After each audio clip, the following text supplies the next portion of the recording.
আজ থেকে বেশ কয়েক মাস আগে একজন বিশিষ্ট ভদ্রমহিলার সাথে আমার হোয়াটসঅ্যাপে যোগাযোগ হয়। এই হোয়াটসঅ্যাপে যোগাযোগের অবশ্যই কেন্দ্রবিন্দু যেটা ছিল সেটা হলো সাধক অলৌকিক রহস্য ইউটিউব চ্যানেল। তিনি যেখানে থাকেন সেই জায়গাটি পশ্চিমবঙ্গের একটি বিশিষ্ট স্থান। জায়গাটির নাম চন্দননগর। দিদির সাথে আলাপ হওয়ার পরে তিনি বলেন যে তার জীবনে বেশ কিছু দৈব অলৌকিক ঘটনা রয়েছে। আমিও খুব উৎসাহিত হই এবং তার সাথে আমি যোগাযোগ করি, কিন্তু তিনি এই বিষয়ে এই মত প্রকাশ করেন যে তিনি কখনো সামনাসামনি পডকাস্টে আসতে চান না। আমি একটুখানি হতাশ হই, কারণ পডকাস্টে মানুষের সাড়া অনেক বেশি পাওয়া যায়। মানুষ দর্শক হিসাবে সাধারণ ভিডিওর চেয়ে পডকাস্ট ভিডিও অনেক বেশি উপভোগ করেন। তিনি তার জীবনের অনেক ঘটনা আমাকে বলতে শুরু করেন, মূলত লিখে লিখে লিখে তিনি বলতে শুরু করেন। এই প্রসঙ্গে তার একটু ব্যক্তিগত পরিচয় আমার দিয়ে দেওয়া দরকার। আপনারা যারা আগে রেডিও শুনতেন বা এখনও শোনেন, তারা আকাশবাণী কলকাতায় সম্ভবত সকাল 7টা থেকে যে প্রাত্যহিকী বলে একটা অনুষ্ঠান এখনও নিয়মিত হয়, সেই প্রাত্যহিকী অনুষ্ঠানে চিঠিপত্র বিভাগে তিনি নিয়মিত চিঠি পাঠান। এই চিঠিপত্র বিভাগে প্রাত্যহিকীতে তিনি একাধিকবার প্রথম পুরস্কার পেয়েছেন বা একাধিকবার পুরস্কৃত হয়েছেন। এহেন দিদির নাম শ্রদ্ধেয়া চামেলি চক্রবর্তী। চামেলি চক্রবর্তী আমার কাছে চামেলি দি। এইবারে কিছুদিন আগে আমার মনে হলো যে দিদির জীবনে অনেক ঘটনা রয়েছে। চামেলিদির জীবনে সেই সমস্ত ঘটনাগুলো যদি আপনাদের সামনে আমি আমার মতো করে তুলে ধরি, তাহলে তো কাজটা বেশ ভালোই হয়। তখন আমি দিদিকে অনুরোধ করায় তিনি লিখে তার নিজের জীবনের ঘটনা আমাকে বেশ কিছু পাঠাতে শুরু করেছেন, আরও পাঠাবেন। প্রচুর ঘটনা তার রয়েছে এবং ঘটনাগুলো শুনলে যত গভীরে আপনারা ঢুকবেন তত বুঝতে পারবেন যে সত্যি সত্যি দৈব অলৌকিক ঘটনা মানুষের জীবনে আজও ঘটে। ঈশ্বরের ওপর যাদের বিশ্বাস রয়েছে, ভরসা রয়েছে, ভালোবাসা রয়েছে, সমর্পণ রয়েছে, এই সমস্ত দৈব অলৌকিক ঘটনাগুলি তাদের কাছে এক অমূল্য সম্পদ। চামেলিদির মা ছিলেন একজন অতীব ভক্তিমতী নারী এবং আপনাদের এ প্রসঙ্গে বলে রাখি, তিনি 5 বছর বয়সে স্বপ্নে দেখেন যে একটি ছোট কৃষ্ণ মূর্তি তিনি পেয়েছেন। এবং ঘটনাটা যদি একটুখানি বিশদে না বলি আপনারা ঠিক বুঝতে পারবেন না। তার দাদু অর্থাৎ চামেলিদির দাদু, তিনি ছিলেন কোনো একটি রেল স্টেশনের স্টেশন মাস্টার। বিভিন্ন জায়গায় তিনি বদলি হতেন। একবার চামেলিদির দাদু সীতাকুণ্ডু পাহাড়ের কাছে অবস্থিত একটা ছোট্ট গ্রামে বদলি হয়ে আসেন। ওই পাহাড়ি অঞ্চলটি চামেলিদির মাকে গভীরভাবে টানত। তার মা রোজ সকালে সেখানে যেতেন সীতাকুণ্ড পাহাড়ের কাছে। সেখানে ঝর্ণা, গাছগাছালি সবাই সবাই তার বন্ধু হয়ে উঠেছিল। একদিন ভোর হবার মুখে চামেলিদির মা অর্থাৎ সেদিনের সেই ছোট্ট মেয়েটি একটা আশ্চর্য স্বপ্ন দেখল। সে শুনল কে যেন তাকে ডাকছে। ওই অজানা কণ্ঠস্বর বারে বারে তাকে বলছিল, তুমি এসো, আমাকে নিয়ে যাও। মেয়েটি বলল, কে তুমি? কোথা থেকে ডাকছো তুমি আমাকে? আমি কেমন করে তোমাকে নিয়ে যাব? চামেলিদির মা সেদিন সেই ছোট্ট মেয়েটি শুনতে পেল সেই মিষ্টি কণ্ঠস্বর তার উত্তরে বলছে, আমি তোমার সখা শ্যাম সুন্দর। পাহাড়ের কাছে যে তমাল গাছটি আছে তার নিচে ঘাসের মধ্যে আমি শুয়ে আছি। একটু খুঁজে দেখলেই কিন্তু তুমি আমাকে পেয়ে যাবে। স্বপ্ন দেখে চামেলিদির মা ধর্মর করে বিছানার উপর উঠে বসলেন। তখনও বাইরে আবছায়া অন্ধকার। মেয়েটাকে ওইভাবে উঠে বসতে দেখে তার দিদিমা তাকে বললেন, কি রে, কি হয়েছে? কোনো খারাপ স্বপ্ন টপ্ন দেখেছিস? জল খাবি? তখন সেই ছোট্ট মেয়েটি মাথা নেড়ে বলল, না না, এবং তারপর এক নিঃশ্বাসে বলে গেল তার স্বপ্ন দর্শনের সমস্ত ঘটনা। দিদিমা অর্থাৎ সেই ছোট্ট মেয়েটির মা মন দিয়ে সব কথা শুনলেন। তার মনে হলো নিজের মায়ের কথা, অর্থাৎ চামেলিদির মায়ের মায়ের নিজের মায়ের কথা মনে হলো। কারণ তিনি একজন কালী সাধিকা ছিলেন। মাথা থেকে পা পর্যন্ত তার দীর্ঘ জটা ছিল। মা কালীর সাথে তিনি যে কত কথা বলতেন আপন মনে তার ঠিক নেই। সেই মা আজ আর কিন্তু নেই। দেহ ছেড়ে চলে যাওয়ার সময় শুধু বলে গিয়েছিলেন, তোর বংশধর হয়ে আবার আমি ফিরে আসব। ভোরের আলো ফুটতেই ছুটতে ছুটতে ঘর ছেড়ে বেরিয়ে গেলেন মা। তারপর তমাল গাছের কাছে এসে থমকে দাঁড়ালো। গাছের নিচে বসে ঘাসের ভেতর হাত ঢুকিয়ে ঢুকিয়ে খুঁজতে লাগলো। একটু খুঁজতেই পেয়ে গেল মাটির তৈরি একটা সুন্দর কৃষ্ণমূর্তি। পরম আনন্দে সেই কৃষ্ণমূর্তিটাকে বাড়ি নিয়ে গেল সে। বাড়ির সবাইকে দেখালো। এমন অলৌকিকভাবে বাড়িতে শ্রীকৃষ্ণ আসতে সবাই তখন সত্যি সত্যি এক আধ্যাত্মিক আনন্দে আত্মহারা। দাদু ওই বিগ্রহের প্রাণ প্রতিষ্ঠা করে দেওয়ার পর, অর্থাৎ এখানে আমি চামেলিদির দাদুর কথা বলছি, প্রতিদিন শ্রীকৃষ্ণের পুজো করতে শুরু করলেন চামেলিদির মা।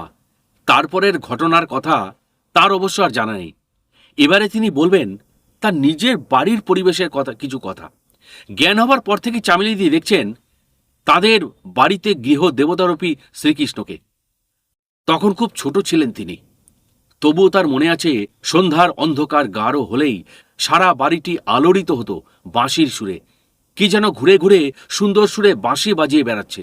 রাত যত বাড়ত সেই অপার্থিব বংশীর ধ্বনি ততই স্পন্দন জাগাত সকলের তনু মনে। চামেলিদি দেখতেন বাঁশি বাজলেই জল গড়িয়ে পড়ত তার মায়ের দুচোখ বেয়ে। তিনি মায়ের কাছে গিয়ে বলতেন, মা গো, তুমি কাঁদছ কেন মা? তখন তার মা চামেলিদিকে বুকে জড়িয়ে ধরতেন। কোনো দিন গভীর রাতে ঠাকুরমার ঘর থেকে নুপুরের রুমঝুম শব্দ সবাই শুনতে পেত। একদিন চামেলিদি তার মায়ের কাছে বায়না ধরলেন, মা, আমাকে তুমি ঝুমুর কিনে দাও, আমিও কৃষ্ণ ঠাকুরের মতো ঝুমুর পায়ে নাচব। রোজ রোজ বলাতে শেষে একদিন সত্যি চামেলিদির মা চামেলিদিকে একজোড়া ঘুঙুর কিনে দিলেন। তিনি ওই ঘুঙুর পরে মহানন্দে নেচে বেড়াতেন। তার দিদিরাও নাচত।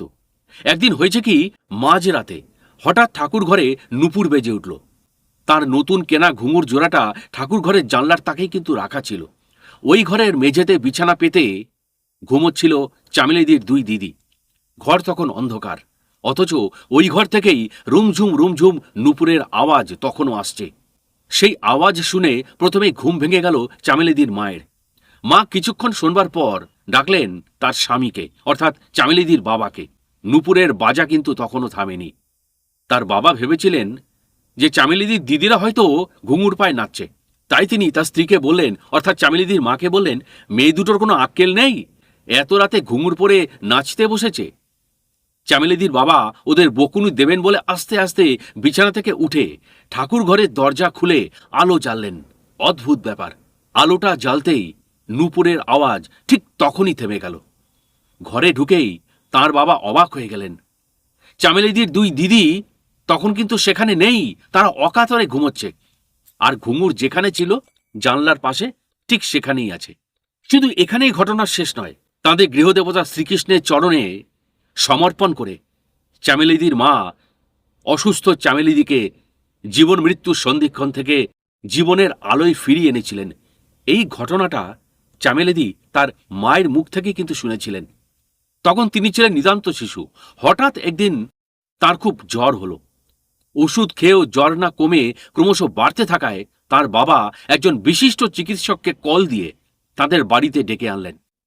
ওই ডাক্তারবাবু চামেলিদিকে দেখে তার বাবাকে আড়ালে ডাকলেন। ধরা ধরা গলায় গম্ভীর স্বরে তিনি বললেন, এই বাচ্চা বাঁচবে না, 7 দিনের মধ্যেই মারা যাবে। ডাক্তারবাবু ঘোষণা করলেন শিশু চামেলিদির মৃত্যু সনদ। মার কাছ থেকে এই খবরটা লুকোতে তার বাবা কিন্তু চেয়েছিলেন, কিন্তু মা তো, চামেলিদির মা ঠিকই জানতে পেরেছিলেন চামেলিদির মৃত্যু সনদের কথা। তাকে কোলে নিয়ে চামেলিদির মা ইষ্টদেবতা শ্রীকৃষ্ণের চরণের নিচে শুয়ে আকুল হয়ে কাঁদতে কাঁদতে বলেছিলেন, ওকে তোমার চরণে দিয়ে দিলাম, তুমি যদি মারতে চাও মারবে, আর বাঁচালে ও তোমার, তুমি ওকে দেখবে। 7 দিন পেরিয়ে গেল। অদ্ভুত আশ্চর্য ব্যাপার, চামেলিদির কিন্তু জীবনের মৃত্যু সনদে শেষ সই যমদেবতা করতে পারলেন না। তিনি একটু একটু করে সেরে উঠলেন। একটু বড় হবার পর তিনি অনুভব করলেন, অর্থাৎ চামেলিদি অনুভব করলেন, একজন অদৃশ্য শক্তি তার জীবনকে যেন পরিচালনা করছে। যেটা ঠিক করার দরকার অথচ কোনোভাবে সেটা সম্ভব হচ্ছে না, সেটা আশ্চর্যজনকভাবে কিন্তু হয়ে যাচ্ছে। জীবনের নানা ক্ষেত্রে ঘটে চলেছে এটা। আরও একটু বড় হতেই চামেলিদি গভীরভাবে উপলব্ধি করলেন এই ব্যাপারটা, কি যেন তাকে ডাকে, কি যেন নানা রকম সংকেতের মাধ্যমে তাকে কিছু বলতে চায়। কে যেন তার মনের ইচ্ছাগুলোকে সুন্দরভাবে পূরণ করে দেন। কে তিনি? রোজ শেষ প্রহরে রাতে এক রহস্যময় স্বপ্ন দেখতেন চামেলিদি। দেখতেন বর্ষার এক দুকুল ছাপানো নদীর ধারে এসে তিনি দাঁড়িয়েছেন। তারপর কি করে তিনি জানেন না, নদীর অপর পারে পৌঁছে গেলেন। সেখানে এক সরু পায়ে চড়া পথ দেখে সেই পথ ধরে চলতে চলতে একটু পরে পথের প্রান্তে এসে তিনি দাঁড়ালেন। পথটা যেখানে শেষ হয়েছে সেখানে ছোট্ট একটা কুটির। কুটিরের একটা মাত্র ঘরের জানলার ধারে একটা প্রদীপ জ্বলছে। বড় মায়াময় সেই প্রদীপের জ্বলাটা। তিনি চুপ করে চেয়ে রইলেন সেই প্রদীপ শিখার দিকে। চামেলিদির কেন জানি মনে হলো ওই ঘরের মালিক ঠিক ঘরের মধ্যেই রয়েছে। তিনি আড়াল থেকে তাকে দেখছেন। তাকে দেখবার আশায় তিনি অনেকক্ষণ ধরে দাঁড়িয়ে রইলেন। কিন্তু সন্ধ্যা নেমে এলো ইতিমধ্যে। তবু কারোর দেখা না পেয়ে তিনি হতাশ হয়ে ফিরে এলেন। প্রতি রাতে ফিরে ফিরে আসত চামেলিদির মনে এই স্বপ্নটা, কিন্তু কোনো দিন তার দেখা মেলেনি। তারপর রোজ দিনের বেলাতেও চোখের সামনে ভেসে উঠত এই দৃশ্য। নির্জন দুপুরে সারা বাগান ঘুরে ঘুরে কাকে যেন খুঁজে বেড়াতেন চামেলিদি। তারপর আকাশ মেঘলা করে যখন ঝমঝমে বৃষ্টি নামত, তখন তার মন অত্যন্ত আকুল হয়ে উঠত ওই প্রদীপ জ্বালা ঘরের মালিককে দেখবার জন্য। তার মনে হতো তার কে যেন ছিল, কিন্তু হারিয়ে গেছে কোথায়। আর ওই দ্বীপ জ্বালা ঘরের মধ্যেই লুকিয়ে আছে সমস্ত রহস্য। বৃষ্টি ঝরা আকাশের দিকে তাকিয়ে তিনি শুধু কাঁদতেন আর বলতেন, তুমি কোথায়? এমনি যখন চামেলিদির মনের অবস্থা, সেই সময় একদিন ডাকযোগে একটা চিঠি এলো তার কাছে। খামের নিচে লেখা ছিল কেতুগ্রাম, বর্ধমান। ওই চিঠিটা যিনি লিখেছিলেন তিনি ছিলেন একজন গুপ্ত সাধক। চামেলিদির কাছে তিনি কিন্তু সম্পূর্ণ অপরিচিত। সুন্দর হস্তাক্ষরের ফুলস্কেপ কাগজের 3 পৃষ্ঠা জুড়ে অনেক কথা লিখেছিলেন সেই গুপ্ত সাধক। ওই চিঠিতে তার না বলা কথার জবাব তিনি অদ্ভুতভাবে পেয়ে গেছিলেন। আর কি যে ছিল ওই চিঠিতে কে জানে। পুরো চিঠিটা পড়বার পর চামেলিদির মনটা এক স্বর্গীয় আনন্দে পূর্ণ হয়ে গিয়েছিল। তিনি ওই চিঠিতে লিখেছিলেন, তুমি প্রকৃতিকে ভালোবাসো, তুমি প্রায়ই দিব্য স্বপ্ন দেখো। কেন জানো? তুমি হলে স্বপ্ন সিদ্ধ। 4 রকম উপায়ে সাধনায় সিদ্ধিলাভ করা যায়: সাধন সিদ্ধ, হঠাৎ সিদ্ধ, কৃপা সিদ্ধ আর স্বপ্ন সিদ্ধ। তাই তুমি স্বপ্নের মধ্যে যা কিছু দেখতে পাও সব সব সত্যি। চিঠির লেখাগুলো পড়তে পড়তে চামেলিদির এক আশ্চর্য অনুভব হয়েছিল। তার মনে হচ্ছিল ঠাকুর শ্রীরামকৃষ্ণ যেন সূক্ষ্ম দেহে এই চিঠির লেখকের মধ্যে প্রকাশিত হয়েছেন। উনি চামেলিদির সব ভাবনা, সব গতি প্রকৃতি লক্ষ্য করে তাকে পথ দেখাতে এসেছেন। তারপর উনি লিখেছিলেন, তুমি অহরহ যার ডাক শুনতে পাও তিনিই তোমার আপনজন, জন্ম জন্মান্তরের আপনজন। তুমি তার ডাক শুনতে পাচ্ছ, তার অর্থ হল তিনিও এসেছেন এই জগতে। সময় হয়েছে, তাই তার ডাক পৌঁছে গিয়েছে তোমার অন্তরে।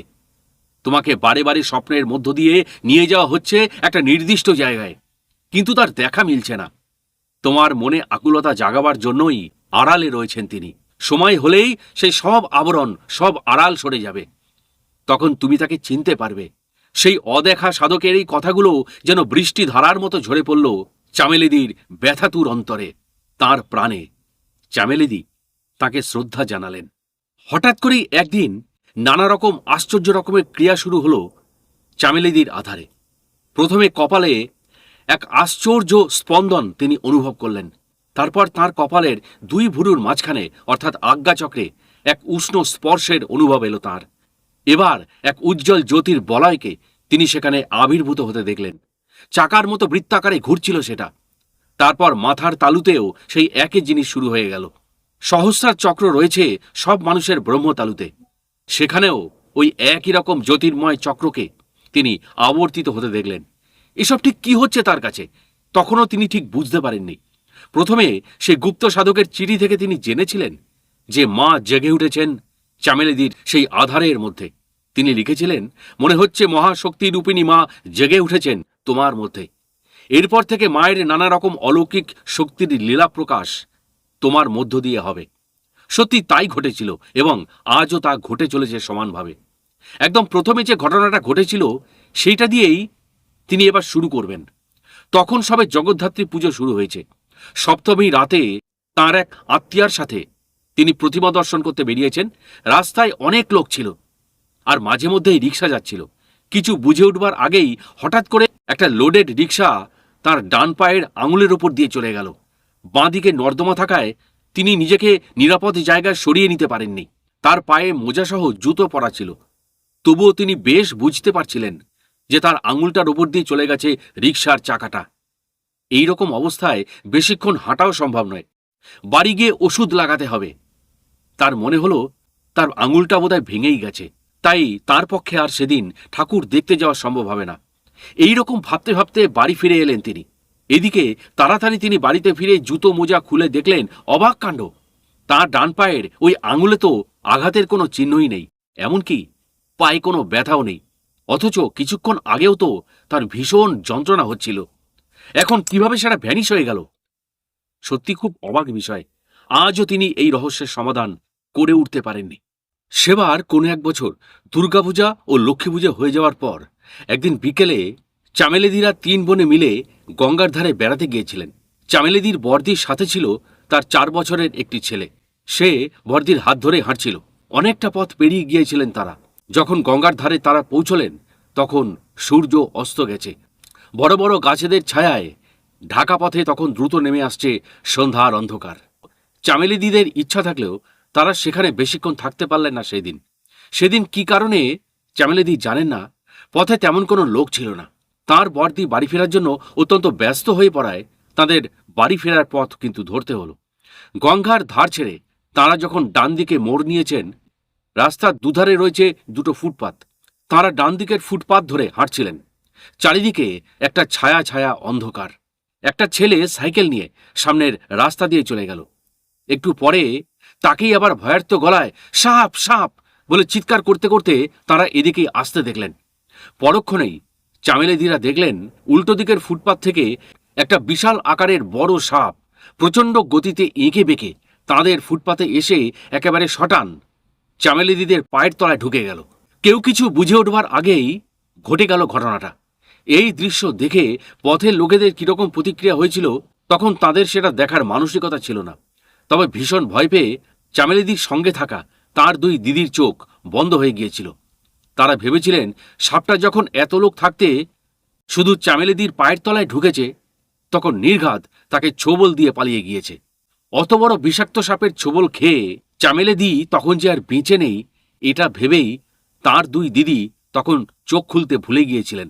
তারপর যখন তারা চোখ খুললেন, তারা অদ্ভুতভাবে চামেলি চক্রবর্তীকে বহাল তবিয়তে সেখানে দাঁড়িয়ে থাকতে দেখলেন, এবং তাতে দেখে তারা যেমন অবাক হলেন তেমনি তাদের ধরে যেন প্রাণ ফিরে এলো। আশেপাশের পথচারীরাও চামেলিদিকে ভয় ভয় জিজ্ঞাসা করেছিল, আপনি ঠিক আছেন তো? আর চামেলিদি তিনি কি দেখেছিলেন সেই দিন?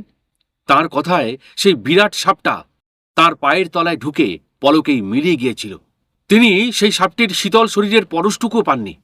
বাড়ি ফিরে এসে পুরো ঘটনাটা তিনি লিখে রাখলেন ডায়েরিতে।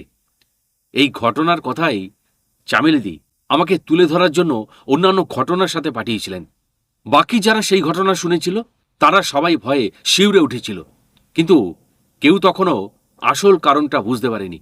শেষ পর্যন্ত সেই সাধক মহারাজ, সেই গুপ্ত সাধক যার সঙ্গে চামেলিদির চিঠিপত্র বিনিময় হতো, তিনি এই ঘটনা জেনে একদিন জানালেন, সেদিন সন্ধ্যা হবার মুখে তুমি ও অন্য সবাই যে কালো রঙের সাপটাকে দেখেছিলে ওইটা ছিল শিবজির সাপ। ওই সাপটাকে উনি তোমাকে লক্ষ্য করেই পাঠিয়েছিলেন। তোমার মধ্যে মহাশক্তির উপরই তারা জেগে উঠেছেন যে শিব তার সাপকে তোমার কাছে পাঠিয়েছিলেন ওই তারাকে প্রণাম করার জন্য। ওই সাপটি সরাসরি তোমার পায়ের তলায় ঢুকেছিল। প্রণাম শেষ হওয়ার সাথে সাথেই সে মিলিয়ে গিয়েছে, অর্থাৎ শিবের কাছে ফিরে গিয়েছে।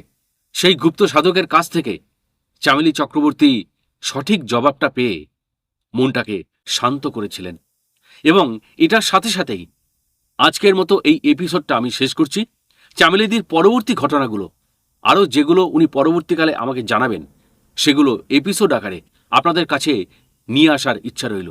সাথে সাথে এটাও জানাই, আপনারাও যারা আপনাদের জীবনের দৈব অলৌকিক ঘটনাগুলো এই সাধক অলৌকিক রহস্য ইউটিউব চ্যানেলের পডকাস্ট এপিসোডের মাধ্যমে তুলে ধরতে চান, তারা অবিলম্বে আমার সাথে 9875585972 এই হোয়াটসঅ্যাপ নাম্বারে আমার সঙ্গে যোগাযোগ করুন। আপনাদের ঘটনাগুলো ভয়েস মেসেজ করে আমাকে পাঠিয়ে দিন, আর অবশ্যই সেই ঘটনাগুলো শুনে আপনাকে জানিয়ে দেবো আমাদের পরবর্তী সিদ্ধান্তের কথা। যদি আপনার স্মার্টফোন বা হোয়াটসঅ্যাপ না থাকে, তাহলে সাধারণ ফোন থেকেই টেক্সট মেসেজ করে বা ফোন করে আমাকে জানাবেন।